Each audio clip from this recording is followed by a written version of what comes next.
Silakan Pak. Terima kasih Ibu Dr. Resanti Lestari. Yang saya hormati kedua narasumber kita, Ibu Profesor Dr. Wiji Astuti, SEMM dari Universitas Merdeka Malang.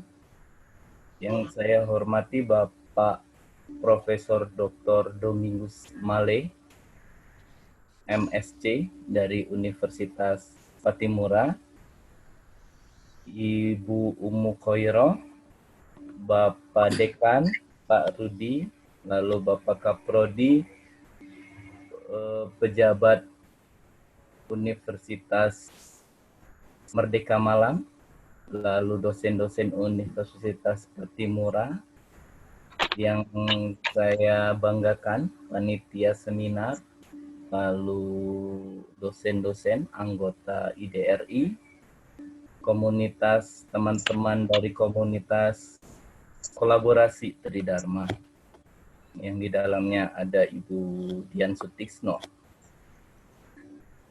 Bapak Ibu dosen sekalian, Assalamualaikum warahmatullahi wabarakatuh. Waalaikumsalam warahmatullahi wabarakatuh. Selamat siang. Biasanya siang jam segini agak ngantuk ya. Cuman nanti semoga Prof. Wiji dan Prof. Domingus bisa membuat kita tidak mengantuk ya Prof ya. Kenapa? Karena topiknya ini menarik sekali untuk kita para dosen terutama, yaitu hari ini topik kita itu adalah eksplorasi riset di era new normal. Ya, di mana kita ketahui bahwa dalam era yang kita sebut sebagai new normal ini terdapat banyak sekali perubahan yang terjadi. Adaptasi kebiasaan baru kalau di Jawa Barat sebutnya harus dilakukan oleh semua orang. Banyak sekali perubahan yang terjadi yang tentu saja berdampak luas di banyak sektor. Contohnya adalah pariwisata, transportasi, pendidikan, kita sekarang semua online, retail, kesehatan, dan banyak lagi lainnya. Transformasi yang besar dan begitu cepat merubah tatanan kehidupan kita dan perilaku baru yang akan terus harus kita bawa sampai pandemi ini selesai, atau setidaknya telah ditemukannya vaksin untuk COVID-19. Memasuki era normal ini banyak sekali kesalahan Bapak Ibu yang menyertainya, sehingga diperlukan berbagai eksplorasi riset yang nanti akan dijelaskan oleh Prof. Wiji dan Prof. Domingus di berbagai sektor, baik itu riset yang bersifat ilmiah dan juga ada yang non ilmiah, tapi kita harus berfokus pada riset ilmiah. Karena esensi dari riset adalah memecahkan masalah yang terjadi di masyarakat dan memberikan jawaban serta solusi yang tepat bagi masyarakat dalam menghadapi era new normal ini.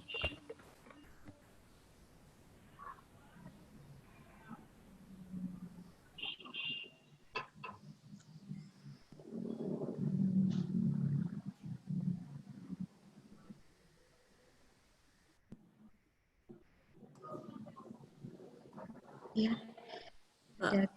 Pak Rian, mana? Iya, sepertinya ada gangguan jaringan mungkin ya. Mohon maaf Ibu-Ibu, mungkin kita tunggu sebentar. Mungkin jaringan beliau ya connecting. Kita tunggu ya, sabar 1 menit. Nggak sampai mungkin, mudah-mudahan. Bu Umu, apa kabar? Oke. Udah nongol lagi tuh. Iya, sinyalnya. Ya, silakan. Pak Rian, sinyalnya tadi ada gangguan ya. Semangat Pak. Sampai kita harus semangat meneliti Pak. Saya bicara sampai mana tadi? Baik Bapak Ibu, karena dengan penelitian dan eksperimen yang akan dihasilkan, yang kita hasilkan selama ini itu kita akan menemukan inovasi yang bersifat ilmiah.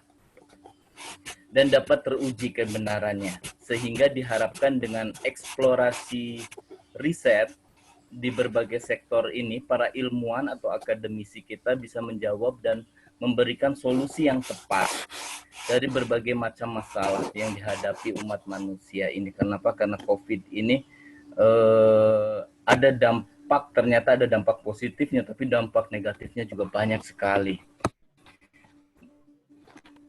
Demikian sambutan singkat kita, Bu Resanti. Ya. Semoga webinar dengan tema eksplorasi riset di era new normal ini dapat memberikan dampak positif untuk kita dan sumbangan pemikiran bagi kita, para dosen, untuk dapat membuat berbagai riset yang dapat memberikan sumbangsih untuk masyarakat, negara, dan bahkan dunia. Amin. Amin ya Rabbal Alamin. Demikian sambutan saya. Atas perhatiannya diucapkan terima kasih. Wassalamualaikum warahmatullahi wabarakatuh. Waalaikumsalam warahmatullahi Warahmatullahi wabarakatuh. Ya, untuk acara berikutnya yaitu kita berikan waktu kepada Bapak Dr. Rudi Wahyono SEMSI untuk membuka acara sharing session hari ini. Saya persilahkan waktu dan tempatnya Bapak Rudi Wahyono.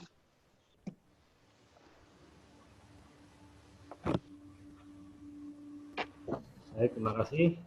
Assalamualaikum warahmatullahi wabarakatuh. Waalaikumsalam warahmatullahi wabarakatuh. Yang saya hormati Bapak Rian, selaku Ketua Ikatan Dosen RI, dan para anggota pengurus lainnya. Yang hormati komunitas kolaborasi Tridharma Perguruan Tinggi. Yang saya hormati dari pejabat, para dosen dari Universitas Patimura. Yang saya hormati Bapak Profesor Mali sebagai narasumber yang saat ini juga ditemani oleh rekan saya, Profesor Widi Astuti. Saya ucapkan terima kasih. Para peserta, Bapak Ibu dosen se-Indonesia di webinar ini. Pertama-tama kita perlu memanjatkan puji syukur kepada Allah Subhanahu wa taala atas karunia yang telah diberikan pada kita berupa kesehatan sehingga kita bisa berkumpul walaupun melalui virtual untuk mengkaji topik kali ini, yaitu eksplorasi riset di era new normal. Bapak Ibu yang berbahagia, sebagai akademisi, tentunya tugas pengabdian kita salah satunya adalah melaksanakan penelitian.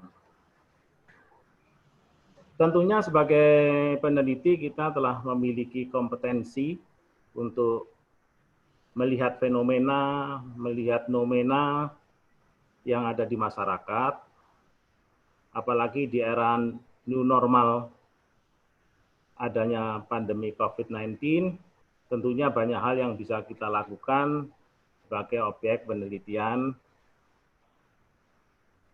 yang tentunya bisa kita lakukan ya sebagai akademisi. Dampak dari pandemi ini telah menyebabkan satu krisis multidimensi yang tentunya pendekatan penelitian juga bisa dilakukan melalui pendekatan multidisiplin ilmu, sehingga hasil penelitian tidak sekedar menemukan fenomena atau nomena, tetapi dapat menemukan solusi yang bisa bermanfaat bagi masyarakat kita sebagai sumbangsih bagi kemajuan bangsa Indonesia. Tentunya dengan adanya Ikatan Dosen RI, kita bisa melakukan penelitian, baik itu melalui lintas prodi, lintas disiplin ilmu, maupun lintas universitas. Yang tentunya dengan sinergi semacam ini, saya yakin, saya optimis bahwa hasil penelitian kita akan lebih unggul, lebih bermanfaat, lebih berkualitas, harapannya akan memberikan dampak kinerja bagi lembaga kita masing-masing. Ancaman pandemi COVID-19 pada kondisi new normal ini hendaknya bisa kita manfaatkan sebagai peluang.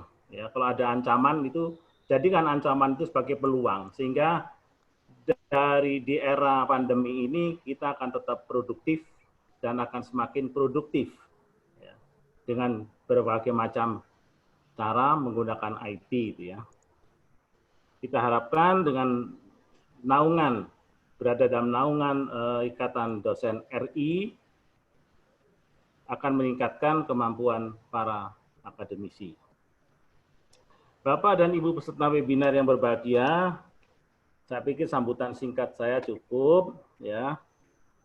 Semoga kita selalu diberi kesehatan, diberi limpahan rezeki, dan selalu dalam lindungannya. Sehingga kita bisa memiliki manfaat usia kita ini untuk pengembangan pendidikan untuk mencerdaskan bangsa.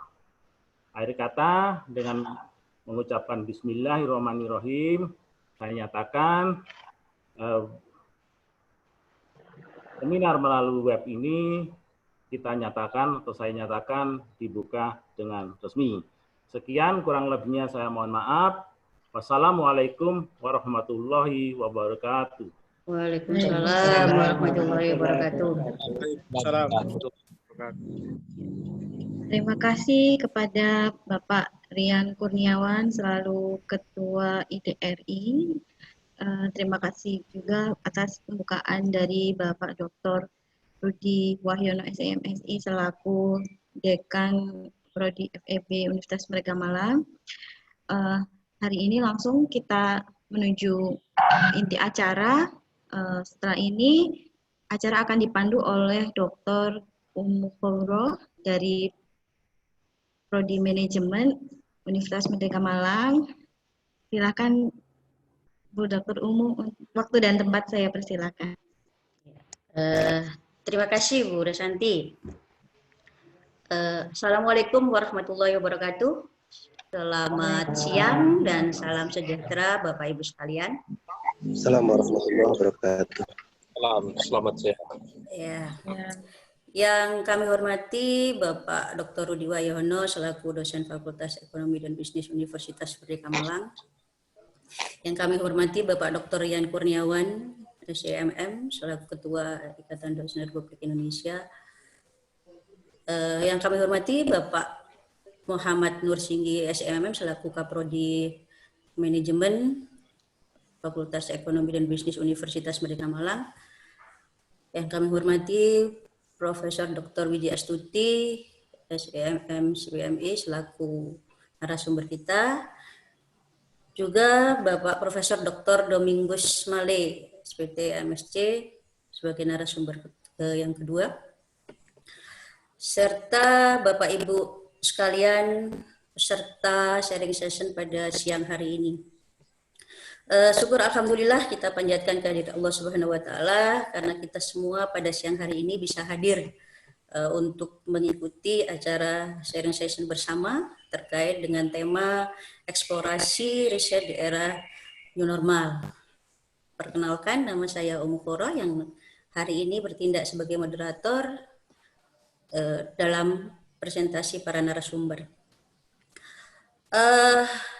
Tadi Bu Risanti sudah mengatakan bahwa kegiatan ini adalah hasil kolaborasi antara IDI, Ikatan Dosen Republik Indonesia, kemudian Komunitas Kolaborasi Tridharma Perguruan Tinggi, Prodi Manajemen Fakultas Ekonomi dan Bisnis Universitas Merdeka Malang, kemudian Universitas Patimura, disupport juga sama Jurnal Optima, LP3M, dan IDP. Kami ucapkan selamat datang dan selamat bergabung semuanya. Beberapa hal yang perlu diperhatikan terkait dengan paparan para narasumber, bahwa masing-masing narasumber nanti akan diberi kesempatan untuk presentasi sekitar 20 menit, 15-20 menit, kemudian dilanjut dengan sesi tanya jawab. Sebelum kita masuk ke acara paparan. Mari Bapak Ibu sekalian, kita buka acara sharing session pada siang hari ini. Semoga nanti yang kita dapatkan pada siang hari ini akan memberikan manfaat bagi kita semua. Berdoa menurut agama dan keyakinan kita masing-masing. Berdoa mulai.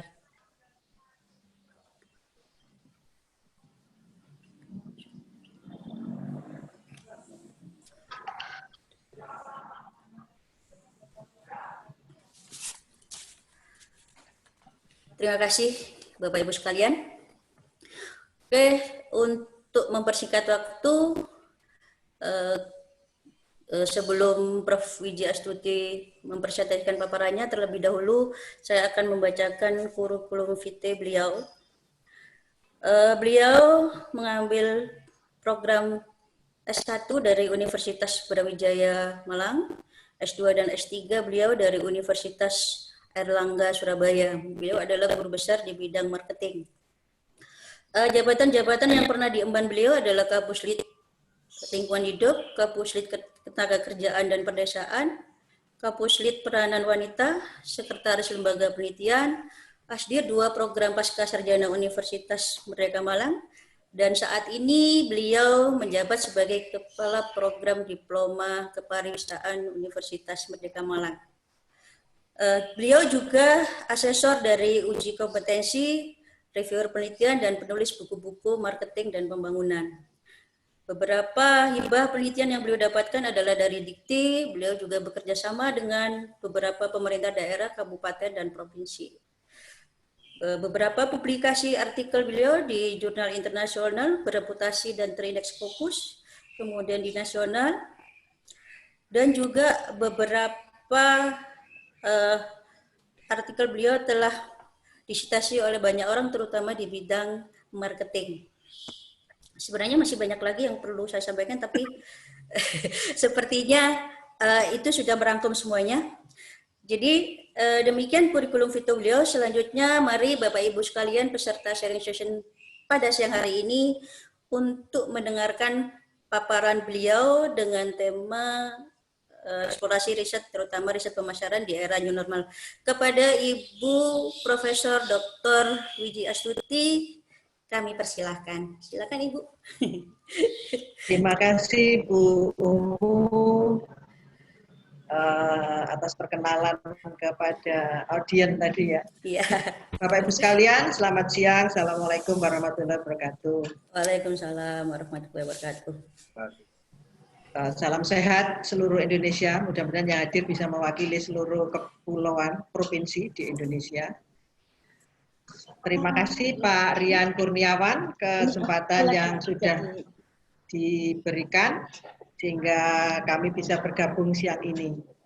Mudah-mudahan meskipun jamnya jam tidur tidak membuat kita ikut tidur atau malah nanti narasumbernya yang ketiduran ya. Baik, demikian juga terima kasih Pak Dekan, Pak Dr. Rudi Wahyono yang telah memberikan media untuk kami bisa berbagi pengetahuan bahkan mungkin pengalaman. Baik Bapak Ibu sekalian, karena saya diberi waktu antara 15 sampai 20 menit, saya akan gunakan semaksimal mungkin, mudah-mudahan tidak sampai 20 menit, sehingga ngantuknya bisa cepat hilang. Bapak Ibu sekalian, saya mengambil tema siang ini tentu sesuai dengan apa yang saya pahami. Saya karena dari jurusan manajemen, di mana manajemen itu ada banyak sisi, ada manajemen keuangan, sumber daya manusia, sistem, produksi, juga ada R&D. Jadi kalau kita kupas 20 menit, bayangan saya ya, dengan semua manajemen itu tidak akan merangkum semuanya, apalagi nanti kalau dikaitkan dengan pembangunan, nah itu malah mungkin perlu waktu yang lebih lama, maka saya memfokuskan kepada kajian pemasaran, sehingga eksplorasi kita nanti mengarah kepada penelitian-penelitian marketing. Mohon maaf Bu Umu, apakah bisa di-share PPT-nya?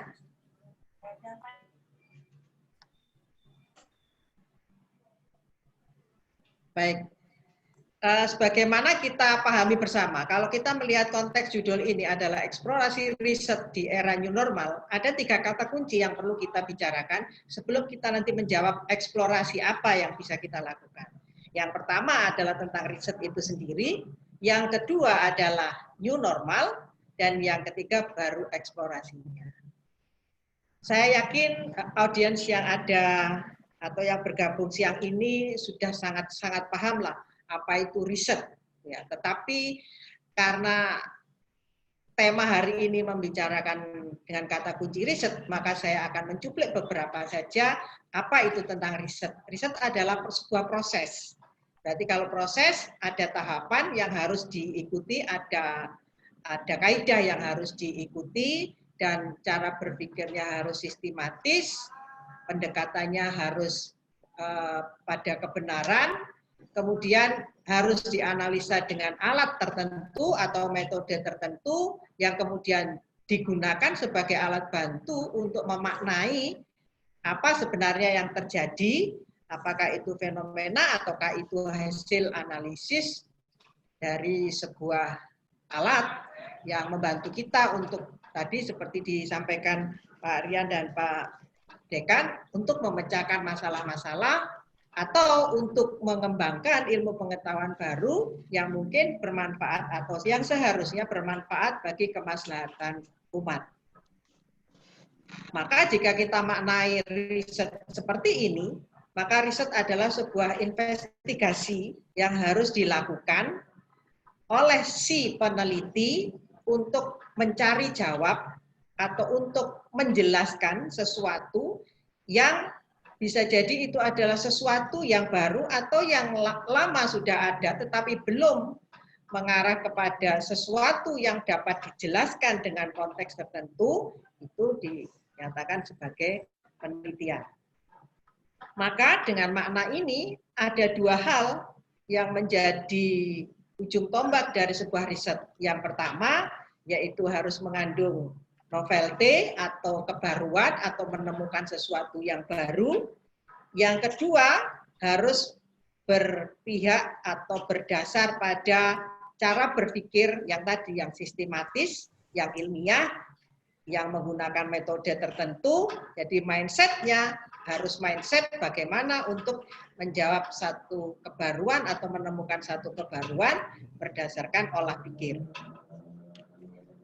Nah, dengan 2 makna tersebut, maka kemudian bisa kita simpulkan, novelty itu terbagi menjadi 3. Kalau berdasar metodologi, berarti ada kaidah metode alat yang baru, yang ditemukan atau yang digunakan. Kalau berdasar teori, berarti ada pengembangan teori yang sekarang ini sudah ada dan konstan untuk menjadi sesuatu yang baru sebagai alat untuk menjawab juga sesuatu yang baru, bisa fenomena, bisa kondisi nyata. Yang ketiga adalah kebaruan dari si empirical novelty. Saat ini dengan era normal, empirical novelty sudah kelihatan atau sudah tampak. Bukti nyata dari empirical novelty sudah nampak. Apa itu bukti baru bahwa kesadaran untuk hidup sehat itu sudah menjadi kesadaran. Dalam tanda kutip ya, karena kalau kita melihat etnis tertentu, ada juga yang mengatakan sehat itu tidak harus disadarkan, tapi itu harus sudah melekat karena bagian dari ibadah misalnya. Tetapi ada hal tertentu yang juga ekstremnya, gitu. COVID ini bukan sesuatu yang membuat kita mati, karena meninggal itu adalah sudah sunatullah sehingga tidak perlu melibatkan atau melakukan apa yang seharusnya dilakukan untuk mengurangi pandemi ini. Itu adalah sesuatu empirical novelty yang kita temui sehari-hari. Tetapi untuk memperdalam itu kita membutuhkan theoretical novelty atau methodological novelty. Jadi 3 komponen itu yang menjadi dasar untuk kebaruan. Nah, untuk bisa menjawab kita mau ke theoretical, methodological, ataukah empirical, maka kita harus melihat di dalam penelitian itu ada banyak dasar yang bisa kita gunakan, yang bisa kita pakai sebagai sesuatu yang untuk bisa menghadirkan atau menghasilkan novelty tersebut. Yang pertama, riset bisa didasarkan dari sumber pemahaman si peneliti.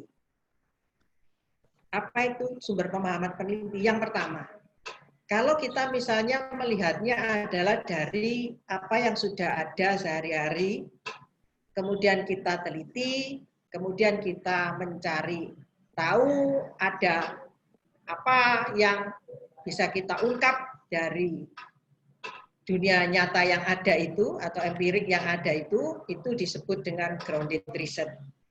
Jadi memperoleh kesimpulan yang didasarkan dari kenyataan. Contoh sederhananya begini, dulu orang tidak tahu apa itu manajemen, tetapi sesungguhnya mereka atau perusahaan yang ada di era 70-an, 60-an sesungguhnya sudah melakukan manajemen. Maka kemudian dilakukanlah kajian penelitian yang berdasarkan empirik. Kemudian lahirlah atau novelty, kebaruan tentang apa sesungguhnya manajemen. Pertama kan manajemen adalah sekumpulan orang gitu ya. Kumpulan orang yang mempunyai tujuan untuk mencapai tujuan bersama-sama, baik industri, baik perusahaan maupun individu di dalam suatu organisasi. Tapi pengertian saat ini manajemen kan sudah tidak lagi seperti itu. Itulah yang disebut novelty, kebaruan-kebaruan yang akan terus berkembang seiring dengan berubahnya kenyataan-kenyataan yang terjadi di dalam kehidupan. Sumber pemahaman yang kedua berdasar dari pemikiran atau mindset. Kita sering mendapat pengetahuan hanya dari cerita, misalnya tentang budaya. Kita sering memperolehnya justru dari cerita.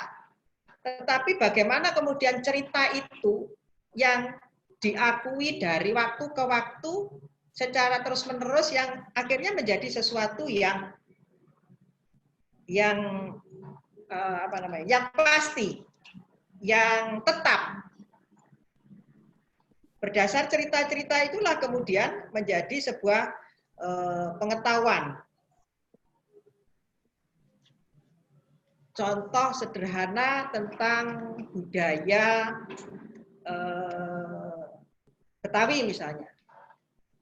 Tidak ada teori tentang budaya Betawi, gitu ya.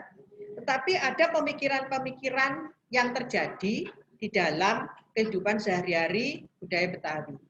Nah, kemudian digambarkanlah apa itu budaya Betawi, ya. Jadi dari grounded research kemudian ketemu namanya kemudian diuji, itulah yang disebut dunia pemikiran. Yang kedua berdasar pada arah. Ya, berdasar pada arah berarti ketika kita menggunakan pendekatan dari dunia nyata ke pemikiran, menggunakan pendekatan kualitatif. Dari dunia pemikiran ke dunia nyata kita menyebutnya operasional atau kuantitatif. Sifatnya mengkonfirmasi. Biasanya pemikiran yang ke dunia nyata ini berangkatnya dari temuan dunia nyata yang masuk ke dalam pemikiran, kemudian pemikiran itu diuji kembali, kemudian dicocokkan kembali dengan data yang ada, apakah kemudian memberikan hasil yang sama. Nah, itu kemudian menjadi kita kenalnya, lebih biasa kita kenalnya adalah pendekatan kualitatif dan pendekatan kuantitatif. Apa itu pendekatan kualitatif dan kuantitatif? Apa ya Bu Umu ya?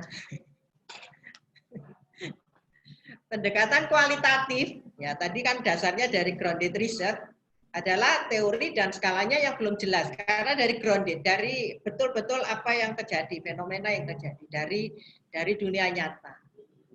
Sehingga harus diukur, digunakan sebagai kualitatif yang bisa nanti dilanjutkan penelitiannya dengan menggunakan pendekatan kuantitatif. Nah, di era dulu, kualitatif itu selalu, sampai hari ini sih, masih terjadi perdebatan antara kualitatif dan kuantitatif. dalam perkembangannya saat ini kemudian muncul sebuah kebaruan, penelitian kedua-duanya sesungguhnya bisa dilakukan ya, di pendekatan kualitatif dan pendekatan kuantitatif dilakukan bersama-sama. Nah, itu barangkali juga cocok untuk era new normal saat ini. Karena faktanya ada sesuatu yang baru yang secara teori perlu kita kaji secara kualitatif, tetapi bisa jadi kita menggunakan alat bantu dari teori yang sudah ada. Apakah teori yang sudah ada memberikan hasil yang masih tetap sama atau berubah dengan kondisi saat ini. Oke, berdasar tujuan juga terbagi menjadi dua, penelitian dasar dan penelitian terapan. Nah, ini penelitian dasar dan penelitian terapan ini yang suka-suka atau yang biasa akses ke penelitian dikti, gitu ya. Ini sudah sangat paham apa itu penelitian dasar dan penelitian terapan, ya. Kemarin yang terakhir ada penelitian itu tawaran, apakah Bapak Ibu juga akses itu? Penelitian apa Bu Umu yang tanggal 8 itu? Tepat guna, teknologi tepat guna. Tepat guna yang sampai Agustus. Yang kemarin 8 itu Agustus. 8 Agustus tepat guna. Kalau yang kemarin itu juga terapan tapi khusus untuk UKM yang terdampak COVID. Nah, itu kan juga sebuah fenomena yang menarik untuk diteliti gitu. Tinggal kita mau menggunakan terapan ataukah dasar ya. Baik. Bu Mu kayaknya kok 15 menit lebih ini. Iya, ini Bu, segera ke eksplorasi risetnya Ibu.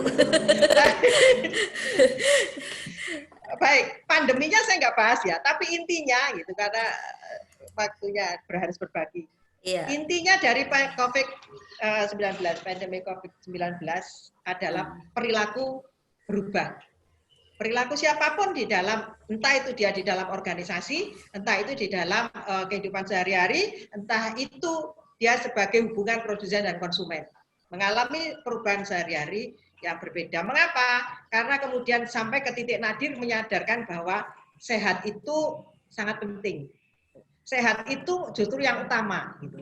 Sehingga kembali ke semuanya adalah pada protokol kesehatan. Ya. Yang namanya jaga kebersihan tangan sebetulnya kita kan sudah tahu. Orang tua kita dulu mengajarkan kan juga begitu ya. Habis keluar, habis apa cuci tangan gitu. Terus kemudian kalau batuk atau bersin ditutup, semuanya sudah tahu gitu. Tetapi dengan adanya pandemi ini justru kemudian semakin menyadarkan bahwa itu tidak boleh dianggap sepele.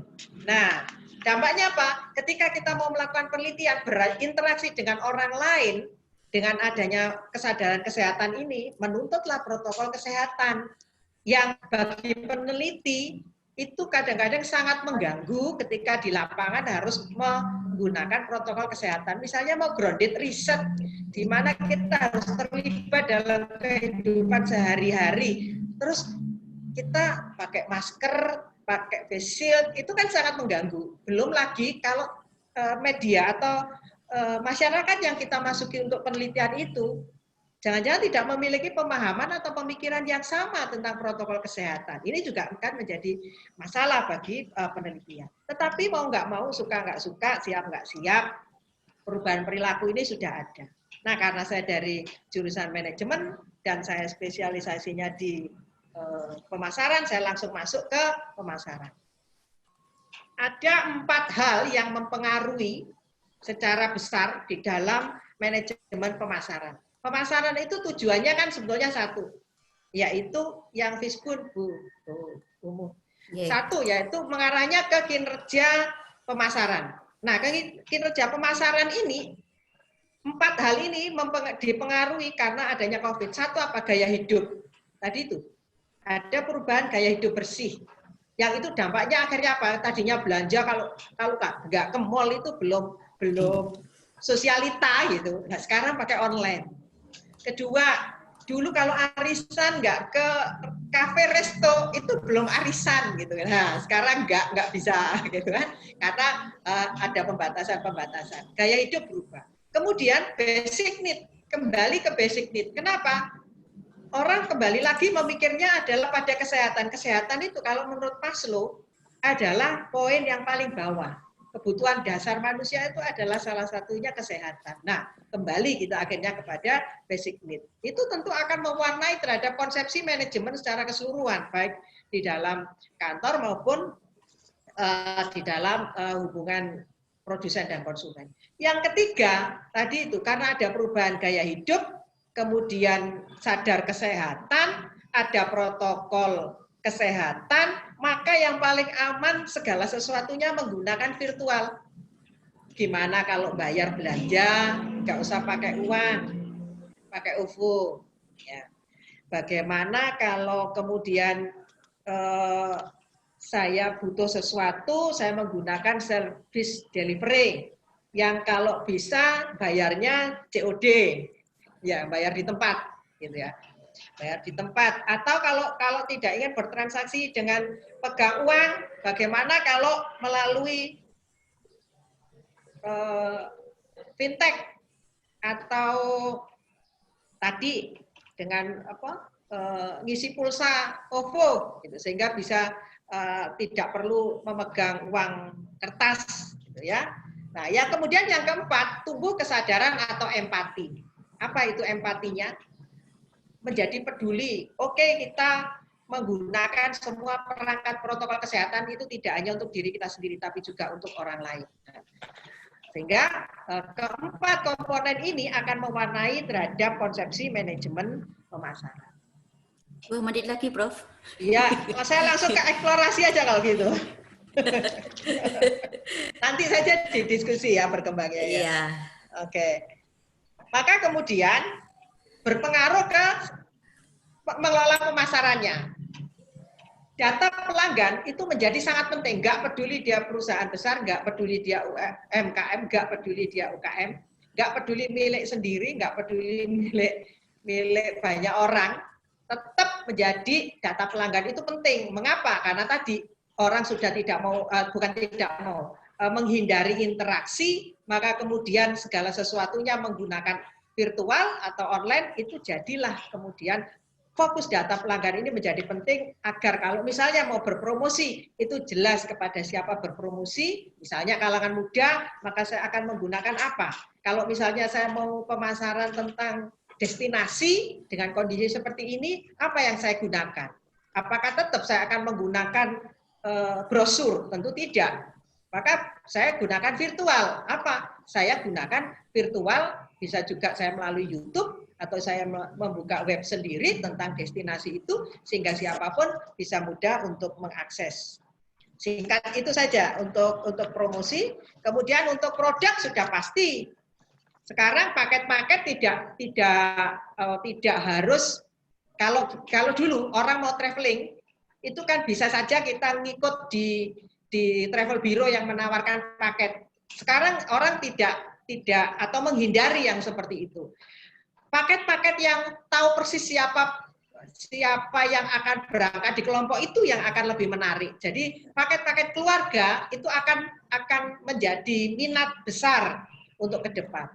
Yang kedua, di dalam produk misalnya untuk makanan minuman, semakin sadar bahwa pentingnya bahwa mulai dari bahan baku sampai nanti dipasarkan itu tetap bersih, tetap sehat, tetap higien, dan aman. Itu kesadaran itu akan semakin tinggi efek dari COVID-19.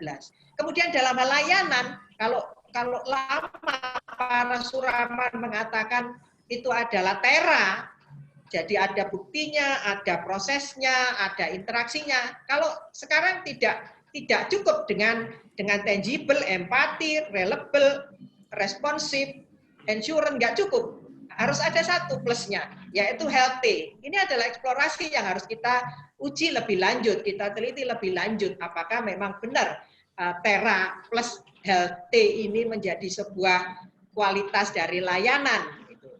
Yang tadi CH2S itu menjadi kualitas dari produk untuk saat ini. Nah, begitu juga di price. Tadi sudah saya singgung bahwa orang akan lebih suka kalau di rumah barangnya datang, saya bayar di rumah, kemudian paketnya sesuai yang saya butuhkan, jadi tidak paket besar, paket kecil, syukur-syukur kalau tidak ada ongkos kirim. Nah, itu kita ibu-ibu ini yang seneng kalau nggak ada ongkos kirim. Kemudian yang P yang berikutnya untuk strategi adalah place atau tempat. Ketika tidak ada ongkos kirim, maka lokasi itu menjadi tidak menjadi pertimbangan, gitu ya. Kemudian service delivery itu akan lebih mengedepan, berarti penelitian-penelitian ke depan dengan adanya new normal sampai nanti kalau ada vaksin baru kita bisa mengatakan itu tidak era new normal.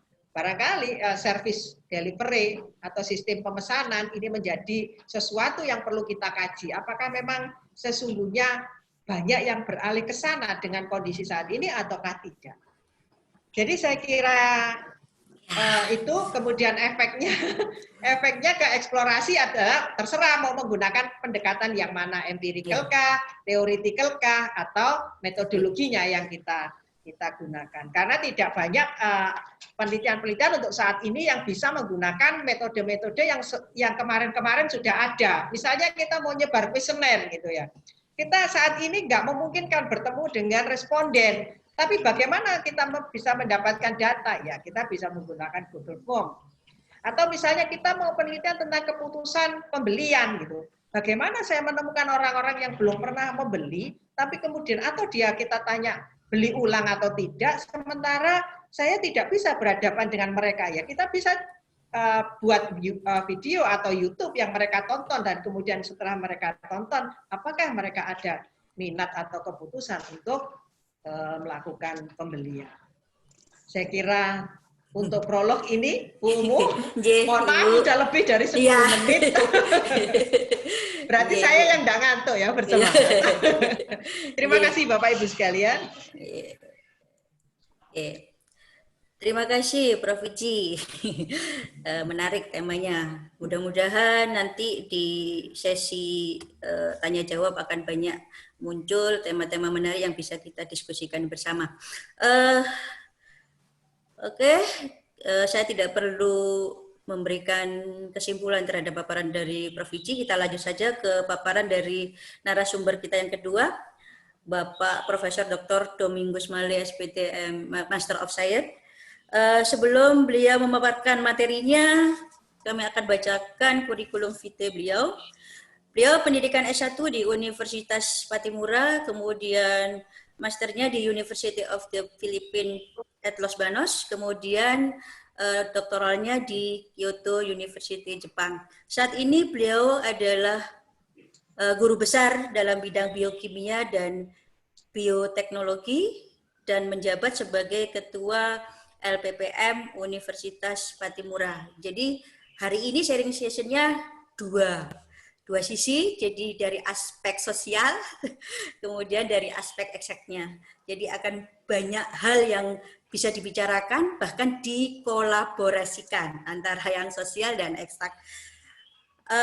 Publikasi beliau banyak di jurnal internasional, H-Index beliau sudah H-Index Scopus 3, kemudian ada artikel juga yang terindeks WAS, kemudian beberapa jurnal beliau ada di jurnal nasional dengan citasi yang lumayan luar biasa.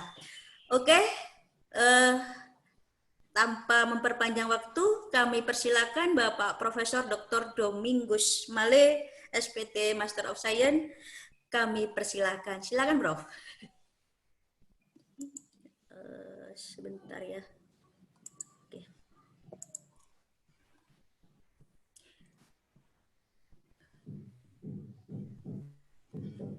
Sudah kelihatan, Prof. Domingus? PowerPoint-nya? Belum. Belum ya, Prof? Sudah belum? Nah, udah. Oke. Udah. Silakan, Prof. Ya, terima kasih untuk kesempatannya, Ibu Moderator. Saya akan memberikan sedikit sharing tentang eksplorasi riset khususnya bidang eksakta di masa new normal. Tadi beberapa dasar sudah disampaikan oleh pembicara pertama, dan untuk efisiensi waktu maka saya akan langsung dengan topik saya, jadi eksplorasi. Nah, Bapak Ibu audiens, jadi kita baru saja melewati masa normal, dan masa normal itu terintervensi dengan adanya penyebaran virus SARS-CoV-2 yang menyebabkan COVID-19. Nah, ketika kita berada dalam suasana pandemi COVID-19, kita ada dalam masa transisi menuju new normal. Nah, memang ketika kita akan masuk di new normal, maka ada banyak hal yang merubah posisi kita ketika kita berada di masa normal. Masa normal itu kita terbiasa dan kita menjadi nyaman. Tapi ketika terjadi pandemi COVID-19, maka kita tidak punya pilihan lain kecuali kita akan menyerah. Nah, karena kita tidak akan menyerah, maka kita harus masuk pada suasana new normal. Nah, untuk membangun sistem baru di new normal ini, maka kita harus membawa atau membuat yang namanya new habit atau kebiasaan baru. Nah, kebiasaan baru ini harus kita persiapkan melalui beberapa kajian yang memperlengkapi diri kita. Next slide, please. Nah, kondisi ini, jadi Bapak Ibu sekalian, kita berada pada akibat daripada SARS-CoV-2 ini, maka sebenarnya hanya dengan sebuah virus kecil, virus RNA yang ukurannya hanya 30.000 base, dibandingkan dengan kita manusia yang 3 miliar base, itu, dan hanya memiliki 29 protein saja, itu mampu merubah tatanan normal, dan untuk menghadapi itu, maka kita harus siap dengan new normal. Ini hanya dengan sebenarnya satu partikel virus itu saja, dia bisa merubah seluruh tatanan kehidupan manusia yang normal, dan kita harus membuat sebuah tatanan baru atau new normal itu. Nah, ini adalah data yang saya dapatkan bagaimana virus itu bisa merubah tatanan normal menjadi new normal. Next slide, please.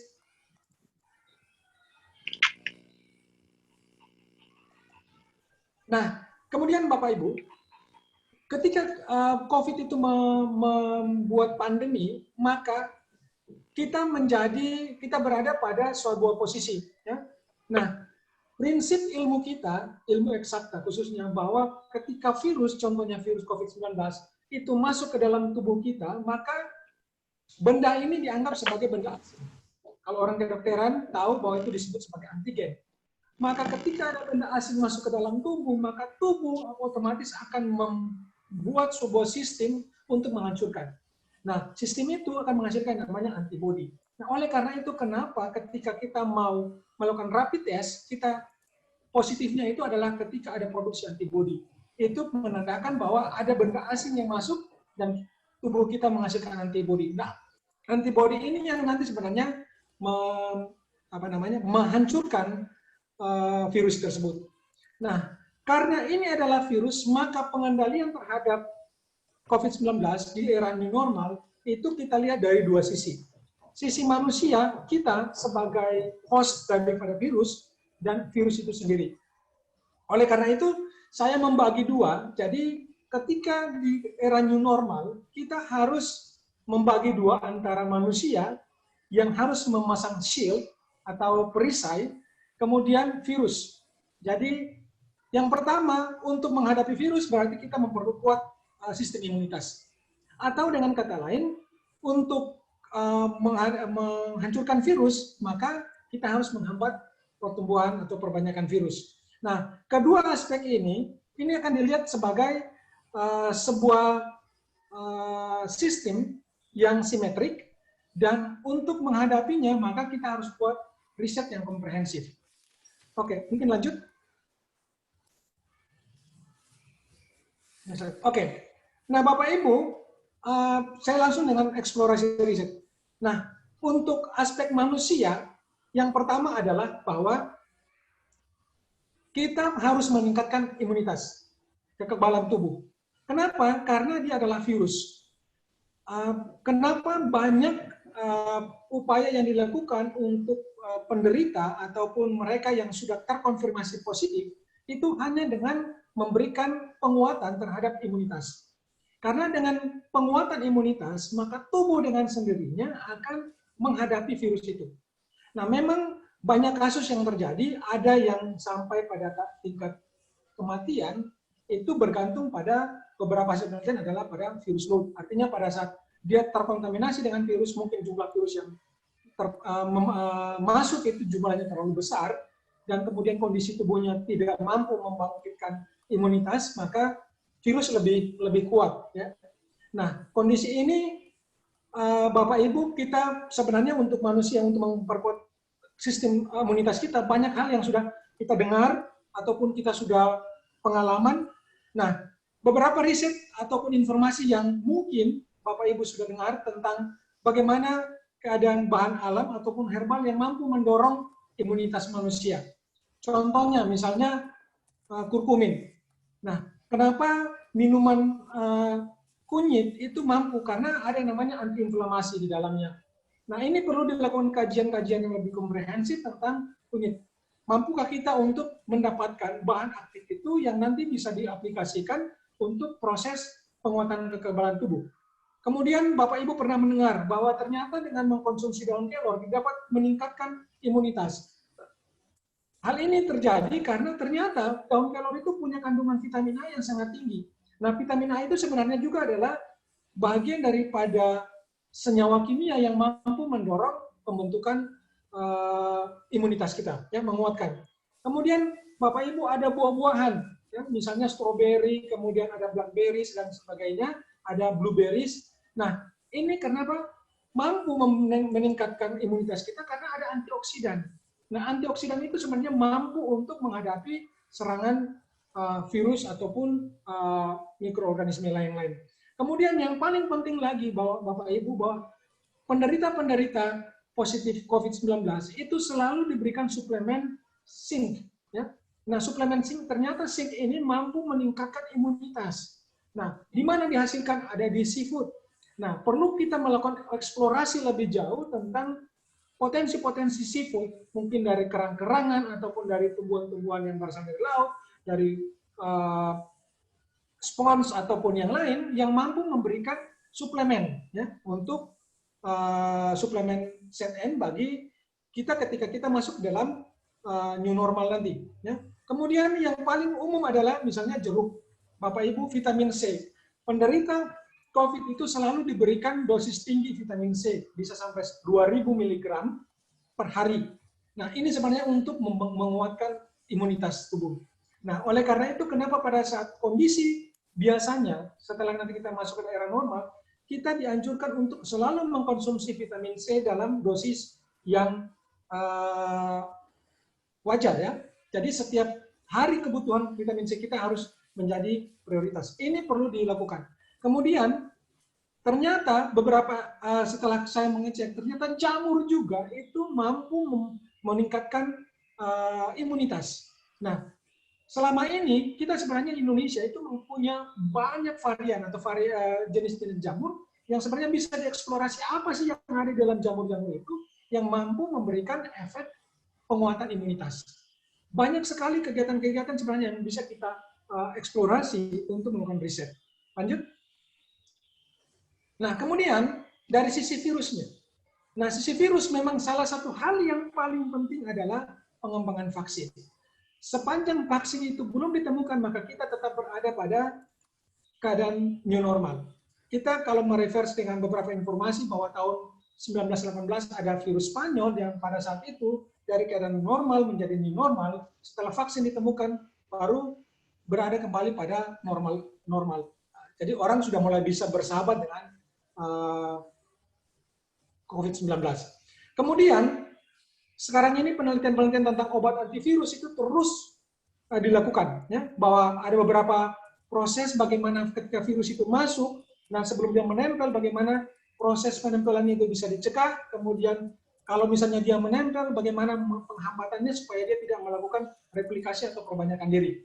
Nah, Bapak Ibu, banyak bahan-bahan aktif yang sudah ditemukan, misalnya untuk bahan aktif yang dapat menghambat proses penempelan, ya. Jadi ini hanya dengan kita mempelajari struktur daripada protein spike-nya sehingga dia mampu untuk membantu menghambat penempelan pada angiotensin converting enzyme 2 untuk reseptornya. Kemudian juga ada modifikasi obat antivirus.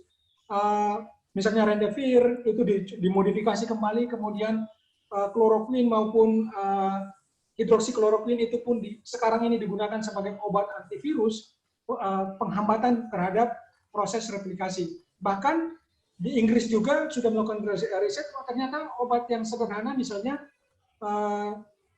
dexamethasone itu bisa menurunkan aktivitas ataupun proses replikasi virus. Lanjut. Nah, kemudian Bapak Ibu, kalau kita melihat beberapa perkembangan riset, bahwa ternyata kulit jeruk itu juga bisa menghambat. Ya. Kenapa? Karena dia mengandung citronellol, kemudian limonini, yang bisa menghambat penempelan virus pada reseptor ACE yang di sel itu. Kemudian kita dengar juga ternyata minyak kayu putih. Kalau kasus yang pernah beredar di dunia maya bahwa di UNHAS ada yang menggunakan minyak kayu putih, ternyata berhasil. Ternyata bahwa 1,8 sineol itu atau eukaliptol itu diduga berfungsi menghambat proses replikasi virus. Ataupun dia merupakan membantu proses kongestan atau pernapasan sehingga orang tidak menjadi sesak napas. Kemudian yang berikut, Bapak Ibu, ternyata kita punya VCO. Indonesia terkenal dengan kelapa, kita punya VCO. Di Filipina ternyata VCO itu digunakan untuk penderita-penderita yang positif tetapi ringan. Dan mereka yang diberikan VCO itu ternyata semuanya menjadi sembuh. Atau banyak yang menjadi sembuh. Nah ini sudah menjadi rekomendasi untuk penderita COVID-19 di Filipina untuk mengkonsumsi VCO. Banyak lagi potensi-potensi yang harus kita kembangkan. Misalnya Indonesia, kita punya banyak essential oils atau minyak sirih yang bisa kita kaji lebih lanjut. Nah, kemudian ada yang saya mau tambahkan, sebenarnya banyak faktor yang akan kita kaji lebih lanjut. Misalnya, setelah kita masuk dalam kondisi pandemi, kita dibuat untuk, katakanlah, menggunakan masker. Nah, masker sendiri sebenarnya bisa dimodifikasi bahannya dan sebagainya, yang dimana sebentar nanti, kalaupun ada virus itu langsung dia terikat dan tidak berkembang. Orang menggunakan face shield. Face shield itu ya sebenarnya untuk menghambat. Material kalau sekarang ini plastik, mungkin teman-teman dari perekayasa material itu bisa merancang material yang ketika misalnya ada virus yang menempel, dan dia akan menempel terus, dia tidak akan, misalnya ada air dan dia terbawa. Itu beberapa informasi yang bisa kita kembangkan untuk dilakukan penelitian. Misalnya, ketika sekarang ini masker ditemukan, ada orang misalnya menggunakan masker, tiba-tiba pada saat menggunakan masker tidak bisa makan, makanya dibuat inovasi lagi, dibuatlah lubang. Nah ini sebenarnya hal-hal kecil yang bisa dikembangkan untuk menghasilkan produk-produk yang menarik gitu. Ini tambahan-tambahan yang mungkin bisa saya sampaikan. Kemudian yang lanjut, ya di penutup ini makanya sebenarnya eksplorasi riset yang perlu kita lakukan adalah kemungkinan besar adalah potensi bahan alam ataupun herbal yang bisa meningkatkan imunitas tubuh kita atau menghambat perkembangan virus. Nah, kemudian masih banyak potensi yang harus kita kembangkan, dan saya pikir teman-teman yang berkecimpung di dalam ilmu eksakta itu mampu mengembangkan hal-hal ini dengan melihat objek-objek yang sebenarnya potensi. Nah, kendalanya adalah kita bisa melakukan riset tetapi terkadang dihadapi dengan keterbatasan fasilitas laboratorium dan sumber daya peneliti. Nah, oleh karena itu mungkin kita bisa bekerja sama. Misalnya kalau kita ada di universitas, contoh Merdeka Malang punya fasilitas riset, mungkin teman-teman dari universitas lain yang punya sumber daya peneliti bisa berkolaborasi. Ini mungkin yang bisa saya share dengan teman-teman untuk nanti kita kembangkan lagi kira-kira penelitian-penelitian apa yang dapat kita kembangkan ke depan. Nah, sebagai penutup, mengakhiri penyajian saya, semoga nanti ada masukan dari teman-teman dosen bagaimana kita menindaklanjuti ataupun melakukan eksplorasi penelitian untuk memasuki era tatanan baru nanti.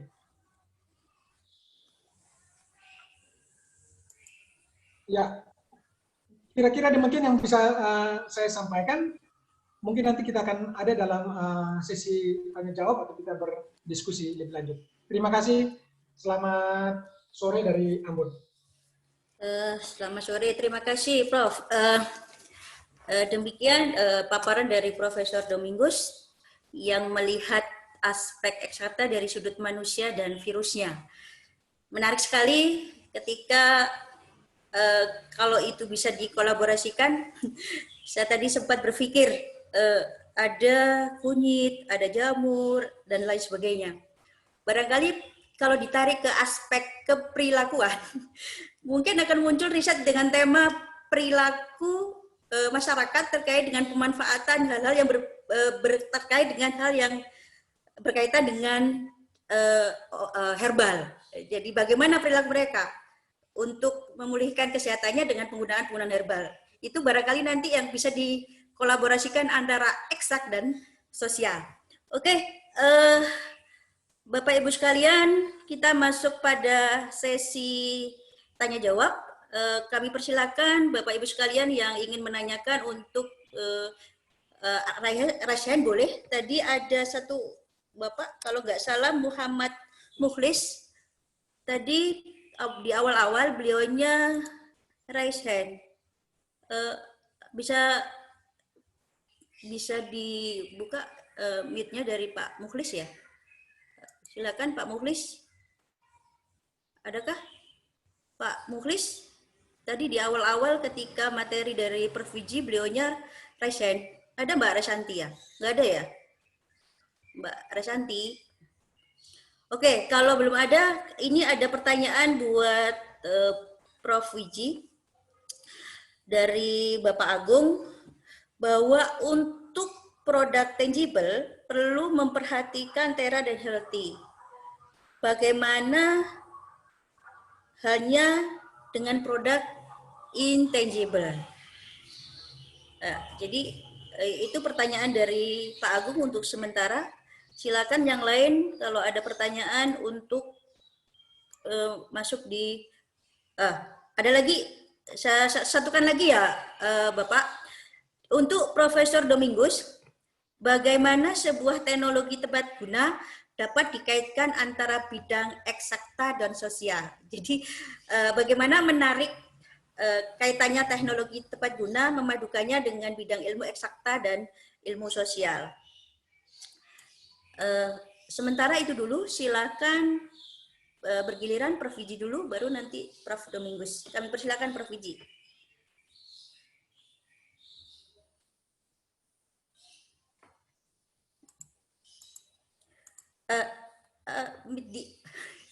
Prof. Wiji, suaranya masih di. Sorry. Ini loh, bersemangat menjawab lupa jadinya.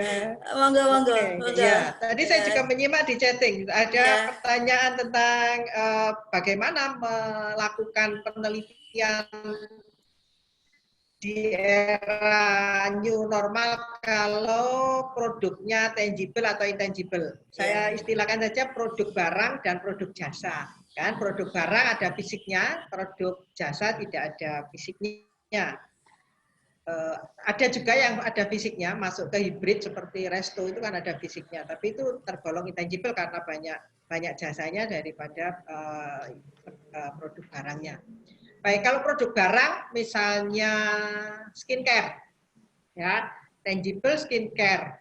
Skincare memang banyak beredar, tetapi ketika pandemi akan muncul penelitian atau apakah tidak perlu juga menghasilkan skincare yang juga bisa melindungi diri, tidak hanya menjaga kulit, tapi juga bisa melindungi diri dari atau memenuhi dari protokol kesehatan. Nah, itu bisa dieksplor sebagai penelitian. Apa kalau gitu? Ya tetap kalau tangible adalah CH2S. Jadi apakah menimbulkan produknya itu tetap membawa kepada kebersihan, kepada kesehatan, kepada produk-produk yang higienis, dan kemudian aman untuk digunakan.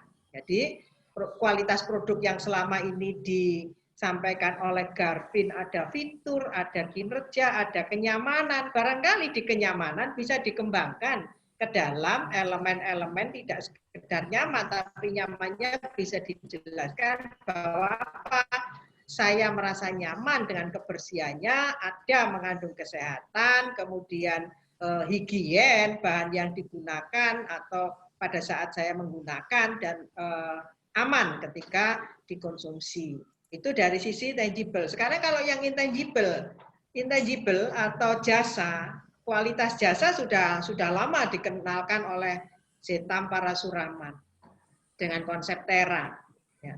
Mengapa kok kata pertamanya adalah T, tangible, padahal kan produknya intangible? Ya karena produknya tidak berwujud, kita harus bisa menggambarkan sebagai wujud. Misalnya, kita ke kafe, kita nggak bisa menggambarkan itu sebagai produk barang gitu. Maka kemudian kan digambarkan kafenya itu apa? Dengan atmosfernya, dengan suasananya, digambarkan sebagai bentuk tangible. Nah, kemudian ada empati dalam pelayanan, si staf harus tetap mempunyai rasa empati. Salah satu bentuk empati adalah tadi saya sampaikan di slide saya bahwa ada perubahan dengan fenomena, bukan fenomena lagi ya, kejadian COVID-19 ini salah satunya adalah explore di bidang empati itu. Maka empati dikembangkan.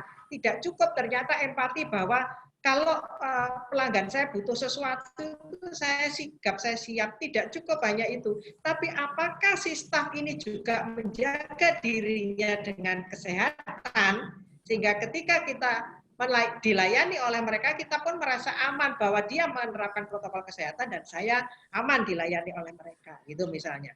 Jadi kesemuanya baik produk tangible atau intangible perlu dikembangkan atau dieksplor kembali penelitian-penelitian yang berhubungan dengan perubahan perilaku. Nah, ketika kemudian misalnya kita di spa, kalau bapak-bapak apa ya yang biasa ya, nanti yang spa yang taunya ibu-ibu ini.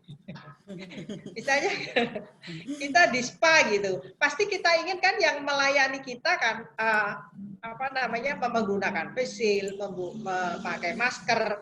Cuman persoalannya ketika tangannya ini harus digunakan sarung tangan plastik gitu, kira-kira bisa memberikan kenyamanan atau tidak kita mendapatkan layanan itu. Nah, ini kan perlu dilakukan penelitian. Apakah kalau konsumen sadar akan protokol kesehatan, sadar akan kesehatan, kemudian yang stafnya sadar juga akan kesehatan dan menggunakan protokol kesehatan, ketika memperoleh layanan, misalnya memijat pada saat di spa, pakai tangan dengan pakai sarung tangan, gitu, tangan yang pakai sarung tangan, apalagi kalau sarung tangannya karet, apakah memberikan tingkat kepuasan yang sama atau tidak? Nah, ini kan perlu dikaji. Sehingga nanti ke depan akan mewarnai bahwa konsep tentang kepuasan pelanggan itu tidak sekedar yang seperti ini loh, ketika ada faktor kesehatan. Nah, itu yang perlu dikembangkan. Saya kira itu jawaban dari saya, Bu Umu. Iya, Prof. Silakan Prof Domingos terkait dengan pertanyaan apakah dimungkinkan teknologi tepat guna, memadukan teknologi tepat guna dalam ilmu eksak dan sosial. Monggo, Prof. Ya, terima kasih Bu Umu. Jadi sebenarnya sederhana, kita bisa mengkolerasikan atau kita bisa mengkaitkan antara penelitian eksakta dan penelitian sosial. Seperti tadi yang disampaikan oleh Ibu Nisan, contoh, kita punya produk katakanlah jamur. Ya. Ternyata jamur ini mampu meningkatkan imunitas tubuh. Nah, sekarang jamur ini kita buat dalam sebuah produk. Yeah. Ketika produk itu sudah jadi, teman-teman yang orang sosial gimana mendesain kemasannya sehingga menarik konsumen, pelanggan. Yeah. Wah, ini bagus gitu. Kemudian setelah produknya jadi, teman-teman bagian pemasaran, gimana cara memasarkan? Apakah secara virtual ataukah pemasaran langsung? Nah, kemudian juga ada promosi, teman-teman bagaimana karena ini bermanfaat, punya nilai manfaat yang tinggi, teman-teman di bagian ilmu komunikasi bisa mendesain bagaimana mengkomunikasikan supaya produk ini bisa diterima. Yeah. Nah, ini contoh bagaimana kita mensinergikan antara penelitian eksakta dan penelitian sosial, sehingga dia menjadi satu kesatuan yang utuh. Masih banyak lagi, misalnya saya yang katakan tadi, sekarang ini kecenderungan orang antara menggunakan masker ataukah menggunakan face shield. Nah, kadang-kadang teman-teman perekayasa itu kan bisa mendesain face shield yang cocok dengan bentuk muka. Artinya dengan menggunakan face shield, penampilan seseorang itu jauh lebih baik ketika dia tidak menggunakan face shield. Karena dia harus menggunakan protokol kesehatan. Kadang-kadang orang tidak mau, saya tidak mau mengambil foto kalau dengan menggunakan face shield. Ada juga ya apa boleh buat, tetapi kalau misalnya didesainlah sebuah face shield ataupun masker yang tidak mempengaruhi atau memberikan efek yang lebih baik, nah pasti ada inovasi. Nah, oleh karena itu tadi benar yang disampaikan oleh Ibu Wiji bahwa ya kita menghasilkan produk, kemudian produk ini nanti diserahkan kepada teman-teman sosial bagaimana atau ekonomi bagaimana produk ini bisa bermanfaat. Produk ini bermanfaat kalau memang ada yang beli dan ada yang menggunakan. Kalau produk ini tidak dibeli, tidak digunakan berarti tidak ada manfaat. Nah, oleh karena itu tinggal nanti teman-teman di bagian pemasaran, bagian desain produk ataupun kemasan, silakan ya untuk bagaimana melengkapi produk yang sudah ada ini untuk bisa menjadi produk yang bermanfaat. Mungkin itu kira-kira penjelasan sederhana saya untuk keterkaitan antara bidang eksakta dan bidang sosial ataupun non eksakta. Terima kasih. Oke, ini masih ada beberapa pertanyaan untuk Bu Wiji, Prof. Wiji dan Prof. Domingus ya. Mana tadi ya? Sebentar. Jadi pertanyaan untuk Prof. Wiji, apakah COVID-19 ini akan berpotensi lahirkan konsep baru di bidang marketing? Mengingat sebelumnya sudah ada konsep green marketing, marketing 4.0. Itu pertanyaan untuk Prof. Wiji. Kemudian pertanyaan untuk Prof. Domingus, ada dua ini. Bagaimana agar penelitian terapan lebih dapat applicable di lapangan, mengingat banyak kendala yang kita temui di lapangan ketika akan menerapkan teknologi terapan tersebut. Kemudian pertanyaan yang kedua untuk Prof. Domingus, apa peran yang bisa dilakukan oleh LPPM untuk meningkatkan riset dan pengabdian di masa pandemi COVID-19? Mengingat ada larangan atau himbauan hindari riset dan pengabdian berbasis lapang. Silakan Prof. Wiji terkait dengan pertanyaan pertama tadi. Monggo, Prof. Ya, terima kasih. Siapa ya yang menanyakan tadi, Bu? Saya juga terlanjur ke atas. Iya. Chatnya terlanjur ke atas, ya. Iya, itu dari Pak Agung. Apakah bukan COVID yang kedua? Ya, COVID-19. Ya, yang Pak Agung yang pertama tadi. Ya, Pak Agung juga, bukan ya? Ya. Baik, terima kasih pertanyaan yang diberikan. Iya, Prof. Dari Pak Agung. Pak Agung juga ya? Ya. Oke, terima kasih. Green marketing kami sudah atau saya sudah melakukan beberapa penelitian sebelumnya, tapi baru terkait di pariwisata, di hotel khususnya, karena memang yang untuk green marketing ini memerlukan dana besar, misalnya bagaimana listrik itu betul-betul bukan listrik yang kemudian membuat penyerapan energi kita menjadi tinggi, gitu, maka harus menggunakan bahan-bahan tertentu yang biasanya berbasis LED. Nah itu di hotel lah yang sudah melakukan itu. Itu pun hotel tidak semua hotel ya, hotel yang berbintang biasanya. Bintang pun tidak berbintang 3, berbintang yang bintang 5 atau 4 yang menggunakan konsep green marketing. Artinya belum semua menggunakan konsep green marketing ini. Nah, pertanyaannya kemudian ini saja belum diterapkan, ada COVID-19. Apakah COVID-19 ini bisa melahirkan konsep baru marketing? Kalau yang green marketing saja sebagai konsep belum bisa diterapkan semuanya. Justru celah ini, kalau menurut saya, celah ini yang bisa kita gunakan